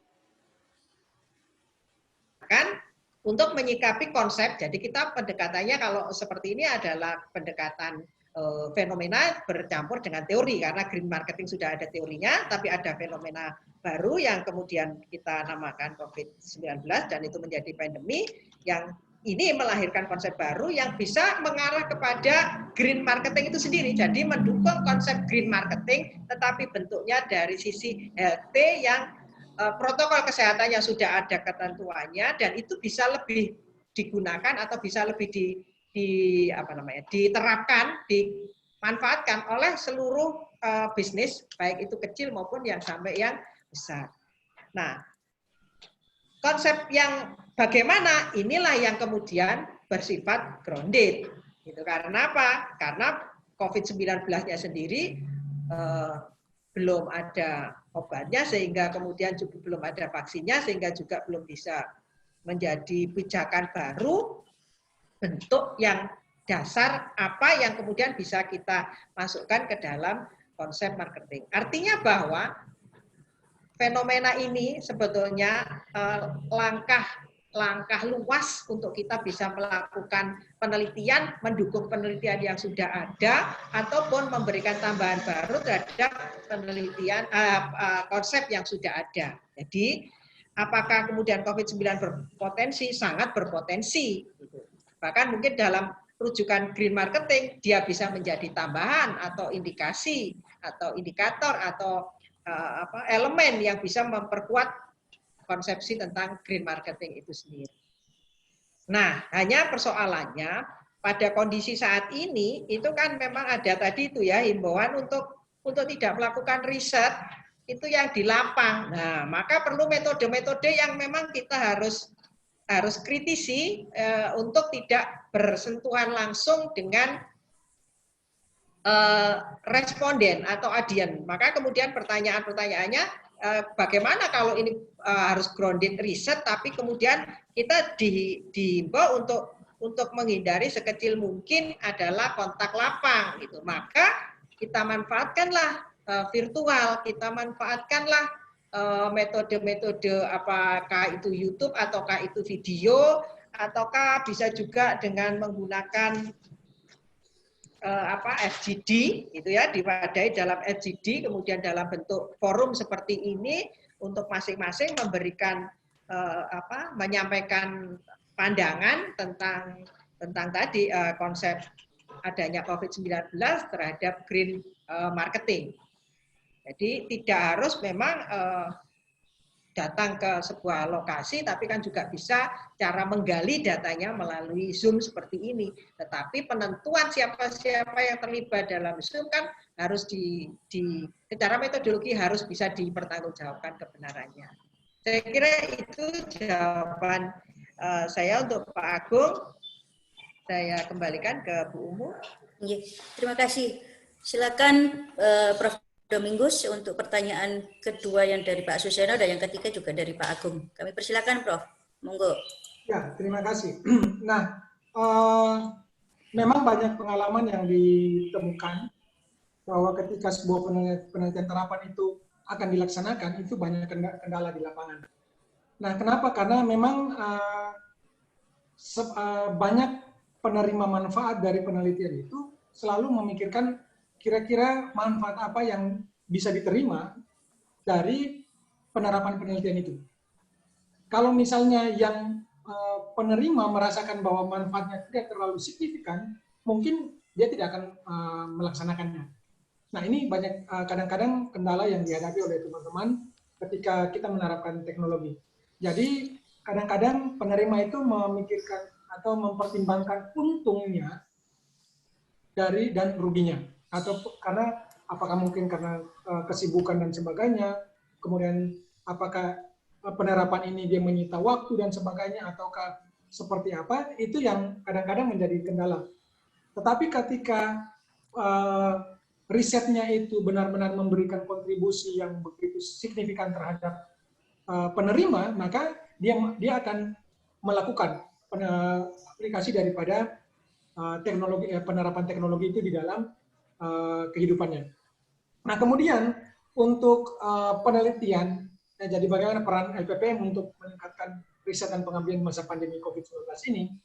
Nah, memang tidak bisa dipungkiri bahwa ketika pandemi ini terjadi, upaya untuk memutus mata rantai penyebaran memang harus dilakukan dengan beberapa protokol kesehatan. penggunaan masker, kemudian mencuci tangan, kemudian jaga jarak. Nah, ini dilakukan untuk memperkecil atau mempercepat pemutusan mata rantai penyebaran. Nah, tetapi ada penelitian-penelitian yang tidak dapat, yang harus dilakukan dengan cara kontak. Nah, itu pasti yang dipertimbangkan adalah jarak. Nah, oleh karena itu penelitian-penelitian seperti ini, misalnya, kalau ada penelitian yang harus dilakukan dengan cara bertemu, misalnya teman-teman dari kedokteran atau dari rekayasaan yang harus ada kontak, maka yang dilakukan adalah tetap melakukan tatap muka, tetapi yang namanya protokol tadi tetap harus dilaksanakan. Jaga jarak, misalnya mereka dipertemukan, tetapi misalnya kapasitas ruangan yang awalnya 20, itu hanya bisa dilakukan dengan menghadirkan 10 orang. Sehingga jaraknya itu terjaga, minimal bisa ada 1-2 meter. Nah, tetap komunikasi itu bisa terbangun. Begitu pula dengan kegiatan pengabdian. Kegiatan pengabdian kalau memang tidak bisa dilakukan secara virtual, maka kegiatan itu bisa dilakukan secara kontak langsung atau tatap muka, tetapi tetap protokol kesehatan itu diutamakan. Menggunakan masker, kemudian jarak itu harus minimal, katakanlah kalau ada bilang 1 meter, kita bikin 2 meter. Sehingga kemungkinan kontak itu ataupun penyebaran itu bisa diperkecil. Ini protokol-protokol ini yang tetap harus kita utamakan ketika kita melaksanakan riset ataupun pengabdian berbasis lapangan. Sebenarnya tidak dilarang, tetapi protokol kesehatan itu menjadi prioritas. Nah, misalnya sebelumnya bahwa kegiatan keagamaan di rumah ibadah itu tidak boleh dilakukan, ya tidak boleh dilakukan. Tapi ketika kita masuk ke dalam new normal, maka protokol kesehatan itu diprioritaskan. Tetap kegiatan keagamaan di rumah ibadah itu bisa dilaksanakan, tetapi jaraknya menjadi prioritas. Kemudian harus menggunakan masker. Di depan fasilitas harus ada fasilitas untuk kita mencuci tangan. Nah, ini yang diutamakan. Sehingga dia menjadi sebuah kebiasaan baru kepada kita untuk tetap melaksanakan aktivitas kehidupan. Dan ini yang kita sebut dengan tatanan kehidupan baru. Mungkin itu yang bisa saya jelaskan kepada audiens, bahwa bagaimana sebentar nanti kalau misalnya harus kita laksanakan tatap muka, ya kan tidak akan menutup kemungkinan bahwa harus dilaksanakan. Apalagi kalau misalnya penelitian eksperimen. Nah, misalnya ya harus katakanlah bahwa ada 2 orang atau 3 orang, ya tetap harus dilaksanakan. Tetapi tetap kembali saya katakan bahwa protokol kesehatan itu menjadi prioritas untuk setiap kegiatan kita. Kira-kira mungkin itu penjelasan saya. Terima kasih. Terima kasih, Prof. Pertanyaan berikutnya dari Bu Resanti nih, untuk Prof. Fiji dan Prof. Domingus. Dengan teknologi, kita bisa mendapatkan data dengan jangkauan yang luas dan jumlah yang besar. Namun, kedalamannya masih kurang. Bagaimana pendapat Prof. Fiji dan Prof. Domingus terkait dengan kekurangan riset survei dengan teknologi saat ini? Monggo, Prof. Fiji. Terima kasih. Mohon izin saya dulu, Prof. Ya, Bu Risanti, terima kasih pertanyaannya. Memang kalau keuntungannya gitu menggunakan teknologi itu mudah untuk mendapatkan responden, ya, respon yang lebih besar. Cuman kelemahannya memang dari sisi kedalaman. Tapi itu bisa disiasati manakala si peneliti paham betul tentang atau persoalan yang akan ditelitinya, gitu. Sehingga ketika melalui Zoom misalnya, dia harus melakukan tatap muka, fokus grup, hanya bisa dilakukan dengan Zoom supaya semua terwadahi.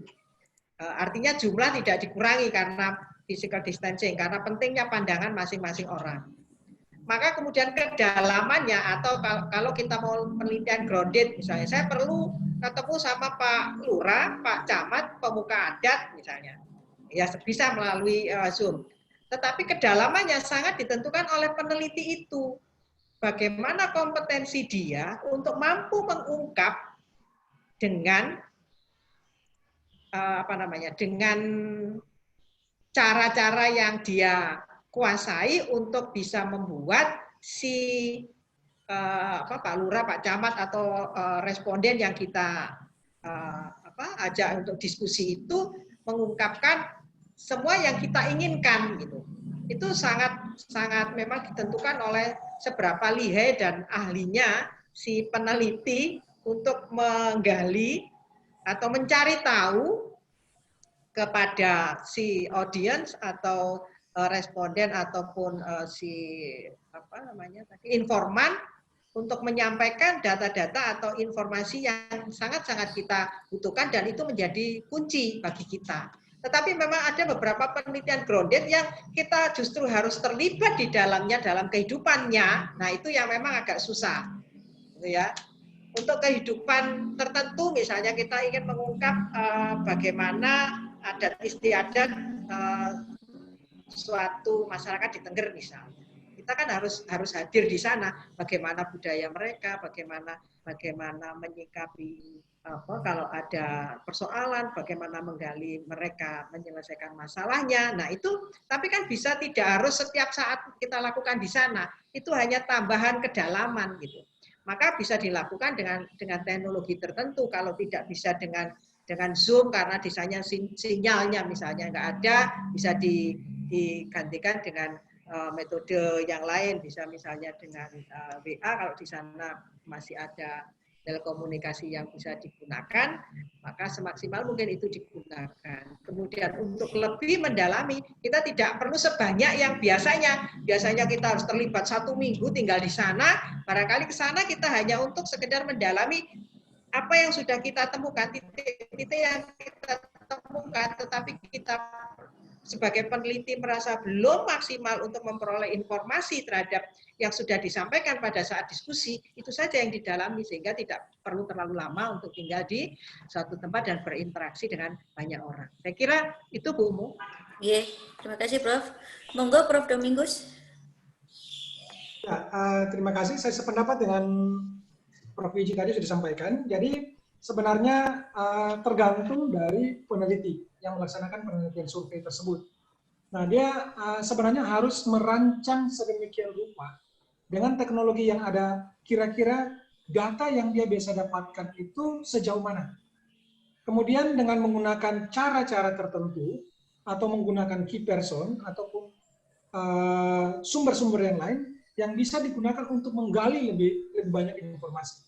Memang teknologi sekarang misalnya teknologi virtual, kadang-kadang ketika kita melakukan interview, kemudian sinyalnya tidak normal, ada terputus. Informasi-informasi menjadi terputus. Nah, kita tidak bisa rekam. Nah, ada beberapa cara lagi yang bisa dikembangkan oleh si peneliti dengan menggunakan mungkin harus tertulis atau penjelasan, misalnya dia harus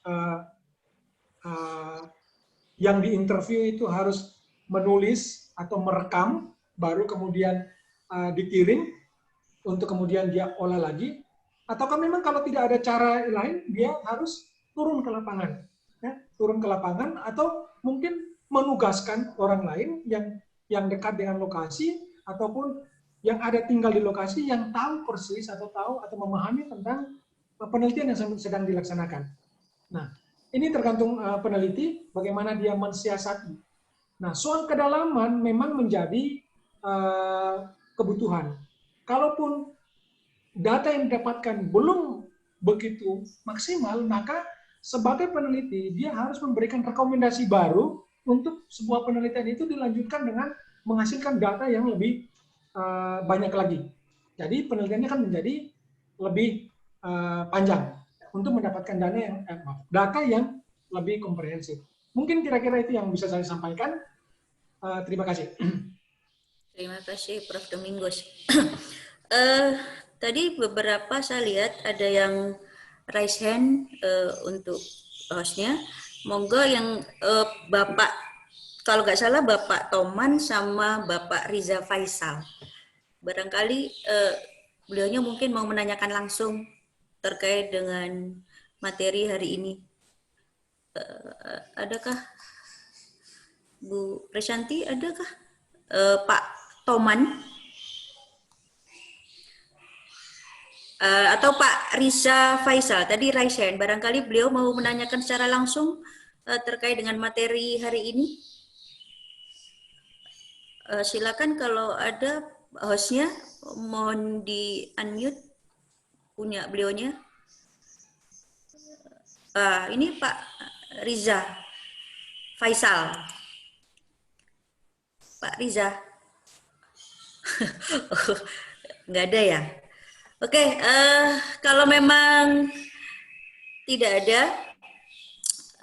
jadi beberapa hal poin penting yang bisa saya rangkum pada hari ini bahwa sebenarnya di era new normal ini ada banyak peluang riset yang bisa kita lakukan. Kalau kita bidang eksak lebih kepada perilaku, ya seperti yang dikatakan oleh Prof. Vidi tadi, bahwa banyak perubahan-perubahan perilaku yang terkait dengan pandemi COVID-19 ini yang bisa memunculkan tema-tema baru terkait dengan tema pemasaran. Atau tadi terkait dengan face shield. Bisa jadi bagaimana perilaku masyarakat dalam memanfaatkan face shield yang modelnya macam-macam, terus kemudian bagaimana mereka merasakan kenyamanan, kemudian bagaimana juga hal-hal yang terkait yang diungkapkan oleh Prof. Domingus tadi, produk-produk herbal yang muncul sebagai bagian dari produk leluhur kita bisa dimanfaatkan untuk memberikan solusi hadirnya era new normal. Nah, dan itu ternyata bisa digabungkan antara eksak dan sosial. Jadi tadi Prof. Domingus mengatakan kalau misalkan jamur bisa dikemas, kemudian dibikinkan dari orang-orang sosial, bagaimana orang sosial bikin kemasan yang menarik, kemudian selanjutnya dikomunikasikan dari orang-orang komunikasi. Sehingga kolaborasi antara eksak dan sosial itu dimungkinkan untuk penelitian-penelitian di era new normal saat ini. Nah, yang terakhir, kami minta untuk Prof. Wiji maupun Prof. Domingus untuk memberikan closing statement terkait dengan selesainya materi yang Bapak Prof. Wiji dan Prof. Domingus sampaikan. Kami persilakan Prof. Wiji. Oh ya, ada lagi ini pertanyaan susulan Prof. sebelum closing statement ya Prof. Oh ya, itu ada. Iya, jadi perlu diberi contoh konkret riset kualitatif yang dikolaborasikan dengan penelitian kuantitatif. Iya, jadi Ibu Prof. Wiji berikan jawaban sekaligus closing statement-nya. Monggo Prof. Borongan Ibu. Ya sekalian Prof. Iya. Baik, pertanyaannya adalah contoh konkret riset kualitatif yang dikolaborasi dengan penelitian kuantitatif. Ya, mixed method. Misalnya. Ya. Ini tadi kan ketemu ya mixed method. Ya. Ini tadi kan ketemu bahwa ada perubahan perilaku karena pandemi COVID. Oke, perubahan perilakunya apa? Oh, sadar sehat. Oke, sekarang kita gali kualitatifnya nih. Kita gali sedalam apa sih sadar sehat pada etnis tertentu. Kalau judul, kalau konkretnya minta judul, nanti aja saya kirim judulnya. Jadi pada etnis tertentu konkretnya sadar sehat itu yang bagaimana sih, gitu kan? Begitu ketemu oh sadar sehat menurut ini. Kemudian kita coba masukkan ke dalam konsep yang sudah ada tentang misalnya tadi kualitas layanan yang di konsepnya itu tidak ada tentang sehat, tetapi di sini masyarakat memandang sehat itu seperti ini. Kita masukkan ke sana. Apakah kemudian terjadi perubahan terhadap hasil? Misalnya, apakah kualitas layanan ini kemudian membuat kinerja itu menjadi lebih baik gitu? Kinerja si ini marketingnya menjadi lebih baik atau tidak gitu.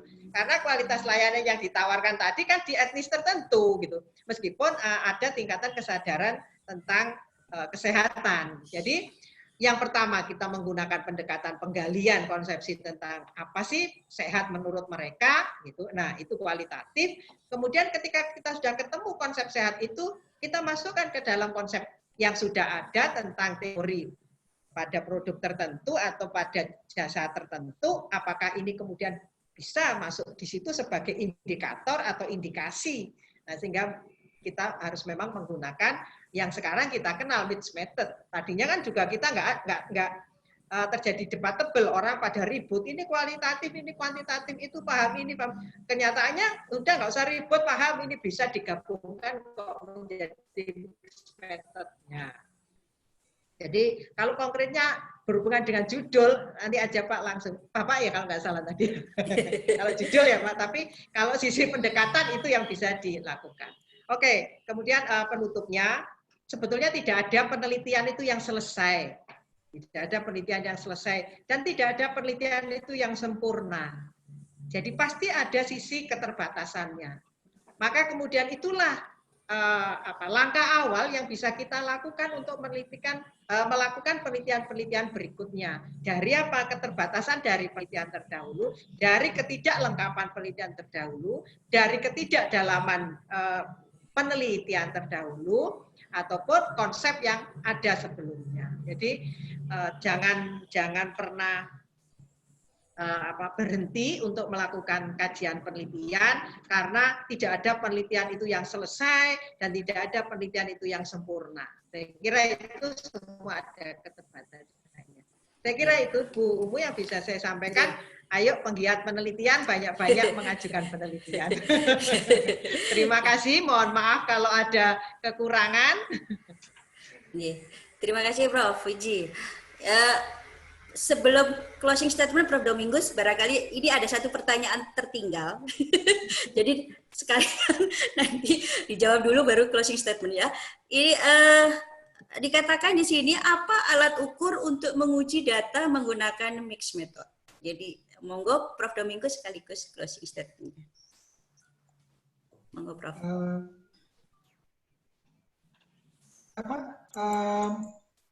Bisa diulangi, Bu Umu?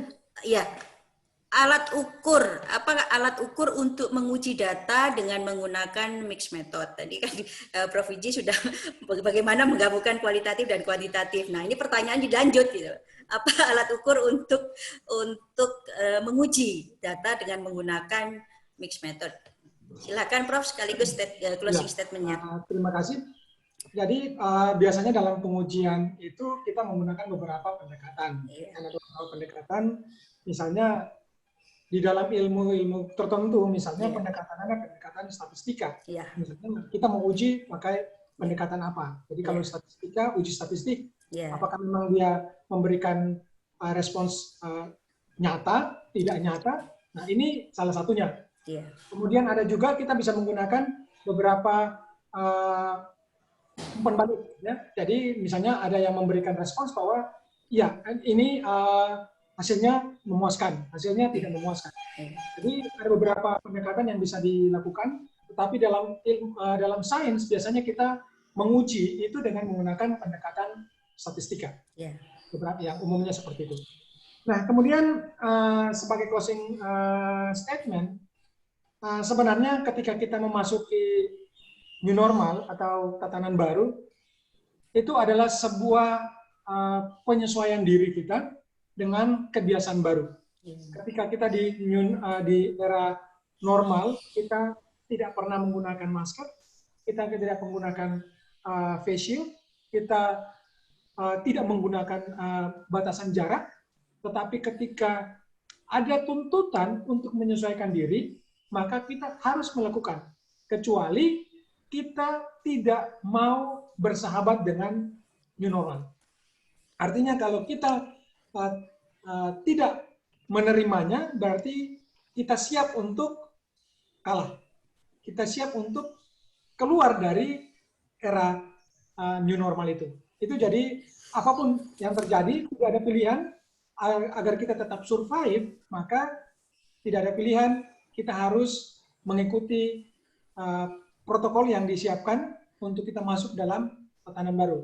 Yang saya katakan bahwa ketika kita masuk di new normal, tidak ada pilihan bahwa kita harus hidup bersih. Kita harus setiap saat mengkonsumsi makanan yang berkualitas atau bergizi. Kita harus memiliki waktu istirahat yang cukup. Nah, ini kondisi-kondisi ini yang harus diciptakan lagi untuk ada dalam kehidupan baru atau tatanan yang baru. Mungkin itu yang bisa saya sampaikan mengakhiri presentasi saya dan kegiatan ini. Terima kasih atas perhatiannya. Selamat sore. Terima kasih Prof. Domingus. Bapak Ibu sekalian, jadi pandemi COVID-19 itu bukan hambatan untuk melakukan riset. Bahkan muncul ide-ide baru yang bisa dikolaborasikan dan dieksplorasi.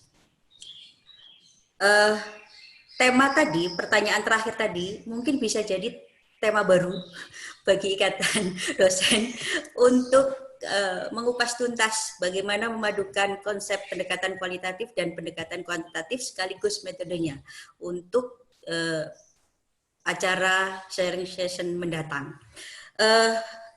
Terima kasih Prof. Widyastuti, terima kasih Prof. Domingus atas pencerahannya. Semoga kita tetap semangat untuk melakukan eksplorasi penelitian. Pandemi bukan hambatan, tapi kita jadikan itu sebagai cambuk untuk lebih mengeksplorasi diri, melakukan riset di era new normal. Oke, Bapak Ibu sekalian, host, mohon maaf host, ada sesi foto bersama kah? Bu Resanti, ada sesi foto bersama kah? Iya ada Bu Umu. Iya, silakan. Barusan saya di mood. Ya. Sebelum acara sesi foto bersama, saya selaku moderator mengucapkan terima kasih banyak. Semoga apa yang kita dapatkan pada hari ini memberikan manfaat bagi kita semua dan bagi generasi kita mendatang.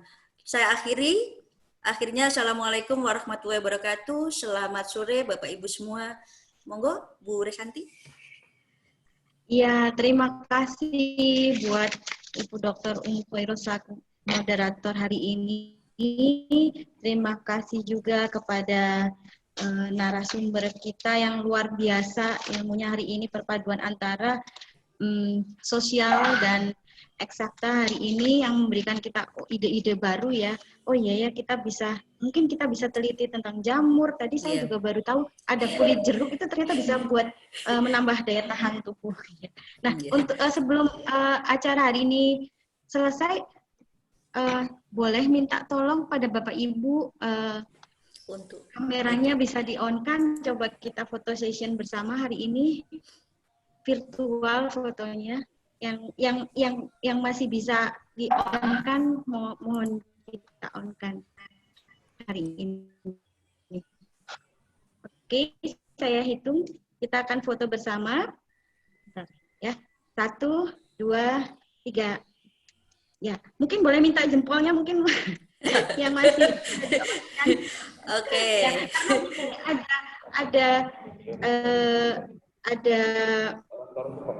Ada beberapa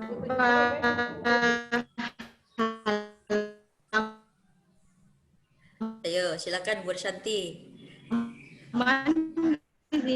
Ini sebentar. 1.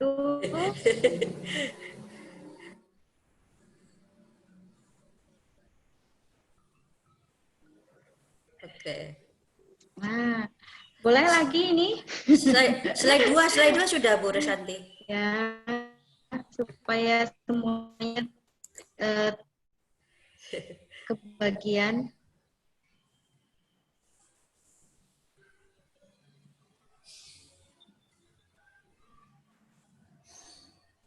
Oke, ya. Halaman selanjutnya, ya boleh saya screen saja mungkin yang sudah tidak bisa on kamera.